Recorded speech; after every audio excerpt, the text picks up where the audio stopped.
वंदे मातरम बाल दोस्तों, आज हम पुनरावर्तन 2 की स्वाध्याय पोथी पढ़ेंगे। स्वाध्याय पोथी का पहला प्रश्न है, चित्र के आधार पर 5-7 वाक्य लिखिए। तो हमें चित्र दिया गया है, उस पर हमें 5-7 वाक्य लिखने हैं। तो यह नदी तट का सुंदर दृश्य है। सुबह में सूरज की रोशनी चारों ओर फैली हुई है। बच्चे तट पर क्रिकेट का खेल खेल रहे हैं। नदी में पानी की धारा बहती है। नदी में नाविक नैया चला रहा है। पंछी आसमान में ऊंचाई पर उड़ना पसंद करते हैं। नदी की दूसरी ओर गांव बसा है। गाय बकरी चारा चरती है। यह दृश्य मन को आनंदित करने वाला है।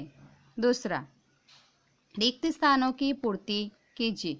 बच्चे खेल खेलने जाएंगे। दूसरा, बच्चे खेल रहे हैं। तीसरा, ये राजा है। चौथा, इन किताबों में रामायण नहीं है। पांचवा, मैं जा रहा हूँ। हम सब बच्चे हैं। उस लड़के ने लड्डू दिया। घोड़ा दौड़ रहा है। हम पढ़ते। 10वां, इन किताबों में महाभारत की बात है। आगे का प्रश्न 3, निम्नलिखित शब्दों को शब्दकोश के क्रम अनुसार लिखिए। तो पहला आएगा संजोग, बाद में संपत्ति, सत्यव्रत, सभा, सरस्वती, साईं, साधु, सार, साहस और सीता।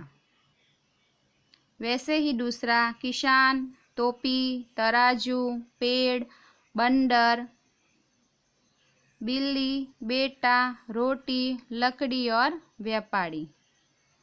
प्रश्न नंबर 4, निम्नलिखित शब्दों का लिंग परिवर्तन कीजिए। तो लड़का तो लड़की, सेठ तो सेठानी, शेर तो शेरनी, आदमी औरत, ग्वाला ग्वालिन, पुरुष तो स्त्री। प्रश्न नंबर 5, निम्नलिखित शब्दों का वचन परिवर्तन कीजिए।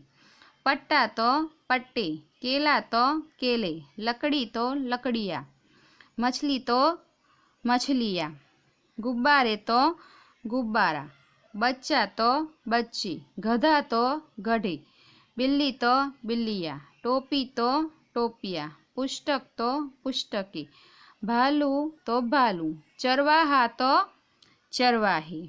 आगे का प्रश्न 6, निम्नलिखित शब्दों के विरुद्धार्थी शब्द लिखिए। तो पहला है सुबह तो शाम, सूखा गीला, दोस्त दुश्मन, दिन रात, सुबह सुंदर बदसूरत, पसंद नापसंद। प्रश्न नंबर 7, निम्नलिखित शब्दों के समानार्थी शब्द लिखिए। दोस्त तो मित्र, मूर्ख तो बेवकूफ, वक्त तो समय, सुबह प्रातःकाल, नन्हा छोटा, चीज तो वस्तु।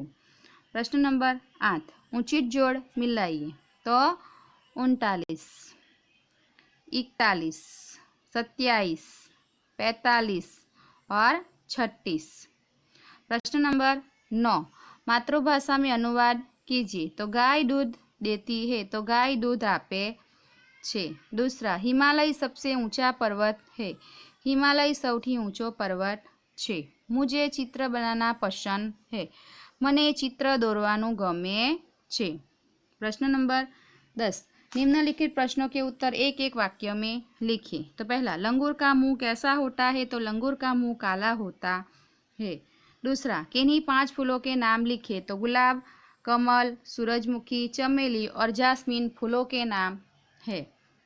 तीसरा, राम, सीता और लक्ष्मण कहाँ गए थे। तो राम, सीता और लक्ष्मण माता पिता की आज्ञा का पालन करने वनवास गए थे। चौथा, नन्हा राही धूप में क्या बहाएगा। तो नन्हा राही धूप में पसीना बहाएगा। 5वां, सूरज निकलने पर पक्षी क्या कर रहे हैं। तो सूरज निकलने पर पक्षी पंख फैलाए उड़ान भर रहे हैं। 6ठा, राम को देखकर भरत ने क्या किया। तो राम को देखकर भरत ने दौड़कर कुटिया के निकट आया और राम के चरणों में गिर पड़े। 7वां, रसोई घर के 5 साधनों के नाम लिखिए। रसोई घर में चिमटा, मटकी, कटोरी, गिलास, थाली, चमचे, रखे जाते हैं। प्रश्न नंबर 8, नन्हा राही रास्ते पर कैसे चलेगा? तो नन्हा राही रास्ते पर बिना डरे बिना रुके चलेगा। 9वां, चिड़ियाघर में बंदर को लोग क्या खिला रहे थे? चिड़ियाघर में बंदर को लोग मूंगफली खिला रहे थे। 10वां, भरत ने खड़ाव लेकर क्या करने का सोचा? भरत ने खड़ाव लेकर अयोध्या के सिंहासन पर रखकर राम के लौटने तक सेवक की तरह रामकाज करने को सोचा, राजकाज करने को सोचा। प्रश्न नंबर 11, यातायात के साधनों के नाम लिखिए। तो 3 पहियों वाला तो रिक्शा 3 पहियों वाला साधन है। दूसरा 4 पहियों वाला तो ट्रक और मोटर कार। तीसरा पानी में चलने वाले तो स्टीमर, नाव और जहाज। चौथा आकाश में उड़ने वाले तो हवाई जहाज। 5वां 2 पहिए वाला यानी कि साइकिल, स्कूटर और टांगा।